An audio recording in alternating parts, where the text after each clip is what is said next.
At the longest stage of the race, 3 hard stages already, so there's a few tired legs in here. The question is, who is going to go on the attack first? 100% somebody's going to go. Looks like Darryl Limpet is up towards the front, and he's looking after one of his teammates. He's just on the right hand side. Moving up also is Jumbo Visma, so a lot of riders trying to get initial position, and the Quick Step boys have just been kind of squeezed out of it for the moment. They have. You've got Adrien Petit just guiding. Oh gosh, a little bit of movement there, just on the casting of the bottle. Here comes Luke Plapp up again in the young riders jersey. He's looking extremely lively today. A few of the other big men are getting themselves into position. Ethan Vernon's coming up to join the party as well. Likewise, you can see. I think it's Rob Heiss who is getting up and into position. Can't quite see. No, it's Jens de Reinders for Sport Vlaanderen who is there. Who else is coming to join the party? Is it Bryn Dixon? Yeah, with the blue sleeves it is. Meanwhile, big turn being taken by Trek Segafredo. Want to enjoy the day, and bunny hopping going on. Some mats here, some rubber matting that has been placed over some of the elevated sections. That's that left. Here's another left right now. That first of this double left-hander, really quite nasty. They've actually put some protective carpet over what is effectively a little raised piece of flower bed.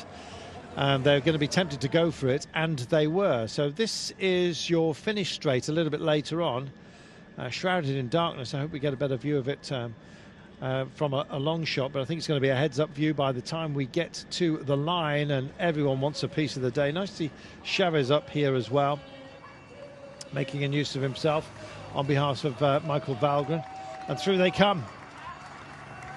They ring the bell on them, Brian. It's time. Yeah, it's, and Trek Segafredo have got their man Mads Pedersen in 3rd place there, so he's well protected. A few other teams starting to kind of try and move up. I think it's Mads Wirth, the Danish champion, that Israel Premier Tech are trying to kind of look after. But it's one of these circuits, it's always very difficult to kind of stay with your team. You know, a lot of kind of left, rights, road furniture, so there's a lot of changing. And the thing is, Trek Segafredo have ridden well so far throughout this stage. You don't want to kind of really kind of throw it all away, but it's still going to be very difficult for Mads Pedersen to control things, because I still believe there will be attacks on this climb the next time up. It's hard enough, it's long enough, and the right riders go, then they could go the whole way. But I think Mads Pedersen will know this and will try and go with them. He's done something similar in the past, but you can see that the World Tour teams are all kind of queuing up behind. Said it right from the start. We get into 4th day of a race, always very difficult for the smaller teams to start to compete, especially over this sort of distance. Luke Plapp in the young riders jersey, eschewing his national Aussie champs jersey for now. He just comes up and embeds himself within the Ineos Grenadiers for now. Ethan Hayter, is Magnus Sheffield here as well? Can't quite see. Can't quite see. Yeah, Magnus Sheffield is here. So, bit of a drag yet again. The climb that we're dealing with, it's not here. This is just an elevated section that gets you up to the first step, if you will. And it peaks with about 5.5 to go. So, they're going to start wrestling the terrain right now. And it is Haller that's being drafted up to the front. Shane Archibald doing an awful lot of work earlier on today. Meanwhile, further back down, you see that Quick Step just slightly out of position at the moment. The orange jersey not on your screen. I see Fiorelli's keeping himself out of the wind just for the time being. He's in about position 10. Looks like he's not going to get any kind of assistance today, I'm afraid. Well, not in such a bad position as Sam Welsford at the back there for DSM. So I think you can pretty much count him out. If he's last man at this moment, I doubt he'll be featuring at all. Gosh, there is Fiorelli just going a little bit freestyle to get himself from 15 and a little bit further up as well. Crow Anderson then perhaps for DSM. Let's wait and see. Meanwhile, Mads Wirtz looks like he's going to be the chosen one today. Bardiani with no teammates around them for Fiorelli, who's going to go freestyle, and it looks like he's trying to follow the wheel of course, Alexander Kristoff, one of the day's favourites. Kristoff versus Pedersen, is it going to be as simple as that? I think again, DSM are looking very, very busy, and I think this is for Søren Kragh Andersen, but Marco Brenner will want to go well as well. I think the first idea is for them to protect him. 6.7 to go, Brian.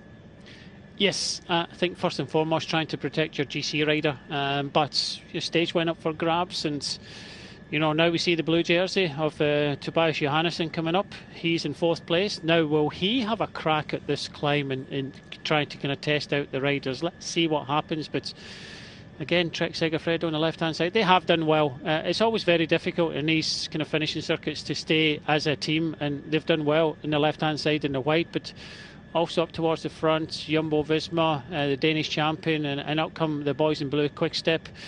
Remco Evenepoel still towards the front, just in the back of the train of the Uno X riders. Yeah, it almost blends in, doesn't it? It's a pretty similar kind of yellow.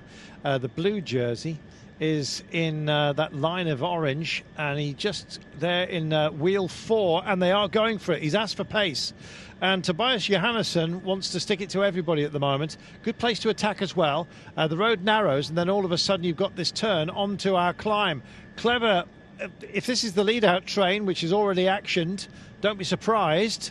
We've seen some very, very long shots, and as you can see, Madvert Schmidt is struggling to keep engaged here. Others are starting to worry as well. Is that Decker that's involved here? Is it Turnison? Can't quite see on wheel 5. They're going for it, Brian.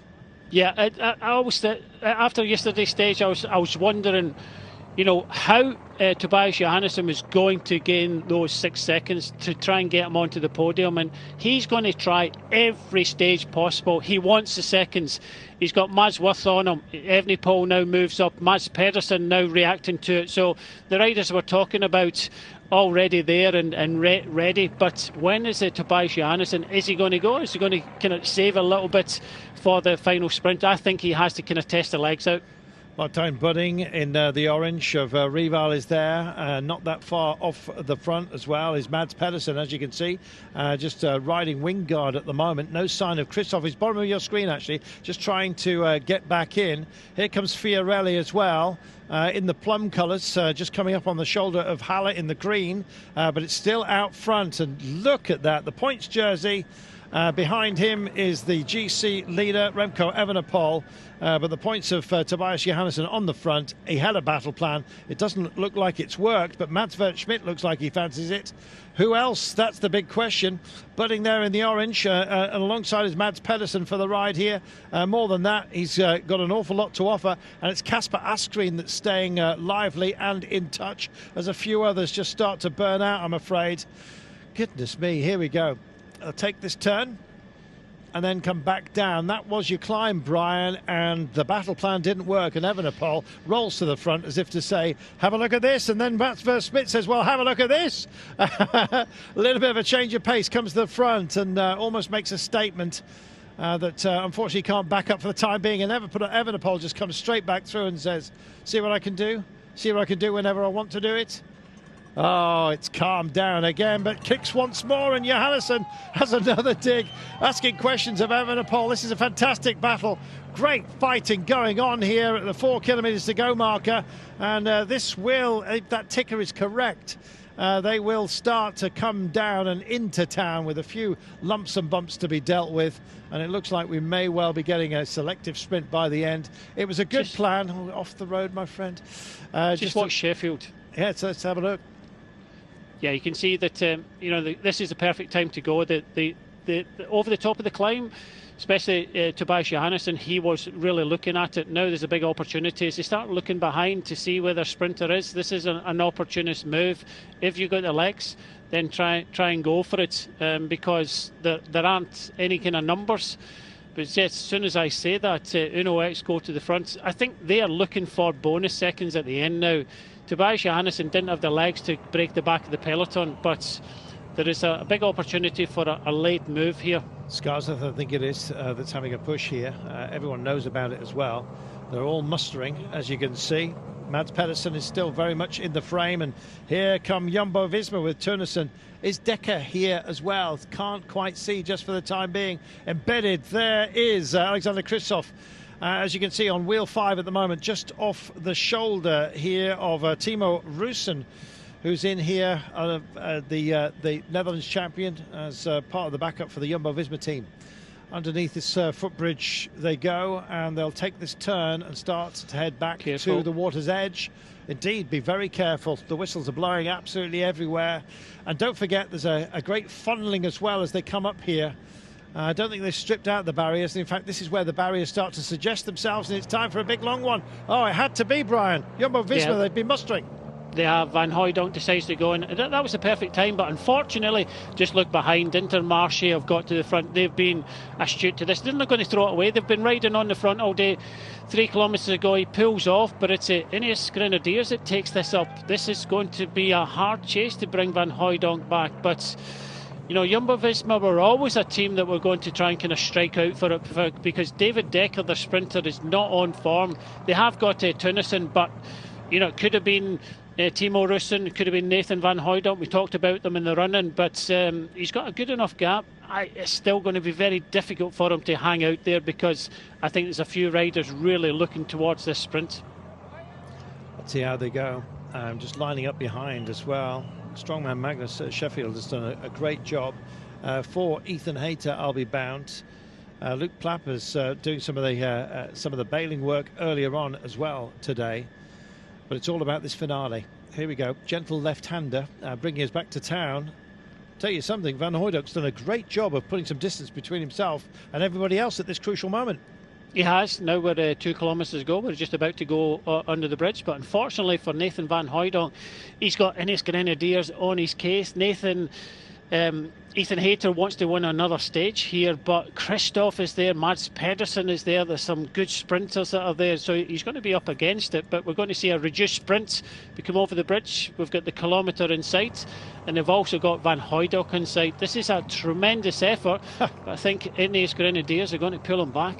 Not much space to be dealing with. Bunning's in a good position as well for Revel Cycling. Meanwhile, almost strip out the GC favourites, do you? Well, wouldn't be surprised if Evenepoel even comes up and makes a statement. Johannesson will want to be at least there or thereabouts. 2 left-handers, don't forget, before this unwinds, and they're all looking for each other at the moment. And finally, it is that Ethan Hayter gets himself into a great position, and it's the drive for home right now. And what better man to sit behind than Magnus Sheffield at a moment like this? There goes Sheffield. He's got Hayter on his back wheel at the moment. But there, looming large in the Dayglow helmet, is Alexander Kristoff biding his time. Couple as well from Bora Hansgrohe, working for Marco Haller. Just tucked on their back wheel in a very good position is Kristoff. We also have Mads Pedersen in the frame here, and just being guided up brilliantly so by Timo Russen is Mike Turnison by the looks of things. Let's have a look. First of the left-handers coming up right now. Still very good positions for almost all of the favourites, and a great move here by Fiorelli down the inside. He tried to do a cheeky one off the carpet, and he picks it up right now. And it's time to invest. If you've got something left to spend, then make it now and make it count. They're all getting shaky here, and it looks like it's going to be a solo push here by Ethan Hayter, but it's a skittle away at the moment, and it's Kielich, I think it is, that's just pushed on, and then suddenly they just bide their time and they wait, and it's because they've been mobbed here by Pedersen. Others folding up and over the top. Ethan Vernon's in the frame here as well. This is fantastic. Time to go for it and have a dig, and the man is Alexander Kristoff, is he? Let's have a look. Oh my life, it's been going well for Bora. They've had so much at stake today, and they're going to make it count at the very last. Here we go on the line. Oh, what a win for Haller. Takes it at the last. Well, they shouted loud as part of the breakaway, and it's Haller that brings it home. So from one mullet in the break to another at the line, that was absolutely fantastic. Marco Haller makes it count. Great finish by Fiorelli as well, who comes up to say well done. And some big names got bitten on what was a technical circuit that bruised a few.